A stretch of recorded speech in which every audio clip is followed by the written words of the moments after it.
ગુજરાતમાં ચાલતા આતંકી સંગઠન જૈશ એ મોહમ્મદના નેટવર્કનો પર્દાફાશ. એટીએસે જૈશ એ મોહમ્મદ સાથે સંકળાયેલા 8 શંકાસ્પદોની કરી ધરપકડ. 8 પૈકી 7 શંકાસ્પદો ગુજરાતના, એક મધ્યપ્રદેશનો રહેવાસી. રાજ્યમાં આગામી 7 દિવસ વરસાદની હવામાન વિભાગની આગાહી. 6 સિસ્ટમ સક્રિય થતા આગામી 48 કલાક ભારેથી અતિભારે વરસાદની આગાહી. માછીમારોને દરિયો ન ખેડવા સૂચના.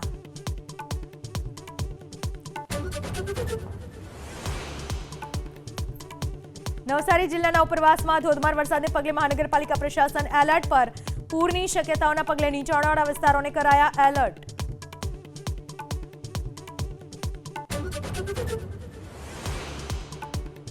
ખેડાના નડિયાદમાં ચોમાસાના પ્રથમ વરસાદમાં જળબંબાકાર. શહેરના નીચાણવાળા વિસ્તારમાં જળબંબાકારની સ્થિતિ. રબારી કોલોનીમાં ભરાયા પાણી.